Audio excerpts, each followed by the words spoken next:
Hey everyone, it's Jack here, TalkNorwichCity. Welcome back to another video. The sun has been shining all week. Norwich City have 2 home games in quick succession. What could possibly be wrong with the world? Look, I'm really excited for this one. It feels like there's been quite a few occasions this season where we've had 2 home games in quick succession, some of which we've won both, some of which we've won neither. Hopefully we fare better in these 2. It's Oxford United on the Friday, it's Sheffield Wednesday on the Tuesday. And this Oxford United game has got me feeling rather nostalgic about the Johannes Hoff-Torp reign so far. Of course, Oxford were the first competitive league game that Johannes Hoff-Torp faced as Norwich City manager.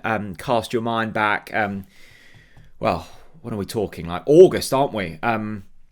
We are talking the 10th of August. It was a lovely sunny day at the Kassam Stadium. I was there with hopes high and feelings really kind of excited ahead of the season ahead. And what unfolded that day was nothing short of a disaster. We had the Johnny Rose situation. We had the Adam Eder situation going on. We lost Gabriel Sara.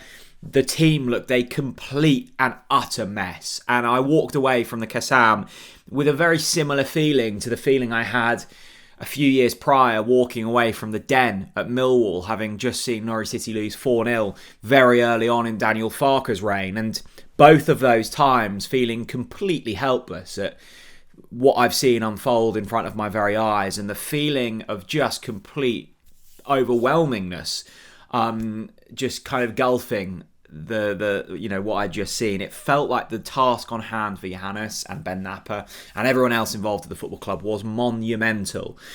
And actually to get to the first week of March and Norwich City still be within touching distance of the playoffs and put in some really promising performances and also some absolute stinkers along the way, it does feel as if, certainly having looked back at the feeling on that opening day against Oxford, I feel like we're further along the line than I thought we would be at this stage in the season. I said before the Blackburn game last week that it felt kind of do or die. If Norwich City won that, they'd be pretty much level on points with the top 6. If they lost it, they would be kind of cut adrift. We didn't do either of those things. We drew. We should have won. Norwich were wasteful in the final few minutes of that game. You shouldn't be taking the lead in the 91st minute and somehow not winning the game. So that was a real frustration. There have been moments like that this season where Norwich City haven't done enough to close games out. I think back to Derby, I think back to Blackburn at home, I think back to Cardiff away, I think back to Blackburn away, all of those games where just a little bit of naivety I think crept in, and that will happen with a young team, and I'm sure that they're still trying to find a balance and they will have learnt lots from that. But for it to happen 4-5 times already in a season, that's a slight concern. But we must look ahead. Oxford are the opponents this Friday. It's been a weird season for Oxford. They obviously came into the division with the sole hope of survival, and at the moment looking pretty good for that. They've 7 points above the drop zone at the moment. I think they've got a pretty tough run in compared to the other side, so they are going to need to pick up some points soon, just so it doesn't make it a really nervy ending. Their recent form is horrid. They've lost their last 3. They haven't won in their last 7. Their last win came against Luton on the 21st of January, so quite some time ago. They are a side that, look, when we played them at the Kassam, were very organised, very structured. They had a bit of pace through Premeswar Poheta down the right-hand side, who we'll know all about. They were just very organised. They were well put together, and I thought they looked like a side that would pick up plenty of points this season, particularly at home. Their away form has been poor, as you would probably expect from a newly promoted side into this division. They've relied on their home performances. Having said that, their last 2 home performances have ended in defeats against Portsmouth and Coventry. Their last away game was a 2-0 defeat to West Brom. So this presents an opportunity for Norwich City to try and get back to winning ways. We've been, on the whole, pretty good at Carrow Road this season. We've blown some teams away. I'm looking at kind of Watford and Hull and Stoke, Swansea, games in which we've just been able to shift through the gears pretty convincingly and pick up wins. So hopefully this is a similar type game. I don't think it will be. I think Oxford will be resolute, and I think they'll come with a game plan. I'm thinking back to Preston. I'm thinking back to other games where we've been unable to break teams down. I think the concern for Norwich will still be that midfield three.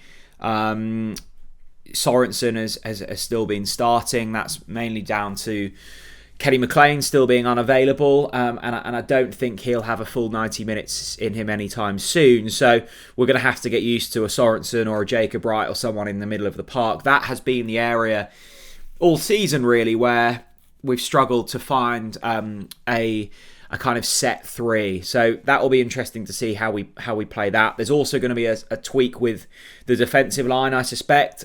Callum Doyle will be returning from suspension.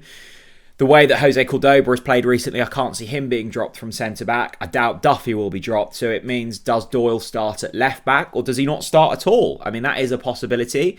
Lucio Mahovo, I've not seen the team news as of yet in terms of injuries and stuff, but I can't imagine he will be starting. You've got Ben Crescene who could start. You've got options at that left-back spot. I suspect it will be Callum Doyle at left-back, but there are options to tweak, and whoever it will be at left-back will be marking Puemezwapa Heta. So as long as they've got a bit of pace about them, they should be able to handle them. Fingers crossed. There's also going to be a tweak in that front three, isn't there? Because Lewis Dobbin is the latest Norwich City player to become injured this season. It feels like a truly never-ending list. So we shall see who comes in there. It's going to be Borja Sainz out on the left. It's going to be Josh Sargent through the middle. And then it all depends who Johannes Hoff-Torup favours on that right-hand side. Borja Sainz, still the Championship top goal scorer. I'd like to see a little bit more from him. It's almost felt like 2 seasons for Borja. You've had that remarkable run up until November, then a bit of a tail off, then the lengthy suspension. Now he's come back and he's trying to find his feet again in the side. I think unquestionably Borja Sainz is a game-winning player. He is a true talent at this level.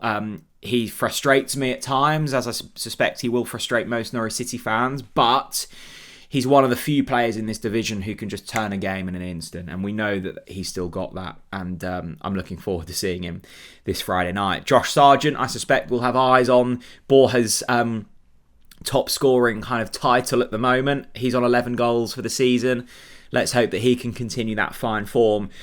Look, I think I'm at the point in the season now where I feel kind of accepting that I think Norwich will just about fall short of the playoffs. I've been hopeful for the majority of this season. We just don't look consistent enough. We don't look clever enough to win ugly on a consistent enough basis. These next 2 games really are critical in terms of if we want any hope going into the kind of final chunk of the season where actually the fixtures get pretty tough with Bristol City and West Brom and Sunderland and Burnley and Middlesbrough. These 2 games we have to win, and we have to see convincing performances, and ultimately that's where we're trying to get to with this Johannes side. We're trying to find a fixed 11, we're trying to find consistent performances, and those young players who are coming in trying to bed themselves in. If we can get to that stage, then who knows the potential. But looking forward to these games. Let me know your thoughts down in the comment section below, and we will go from there. Thanks very much for watching, everyone. Bye-bye.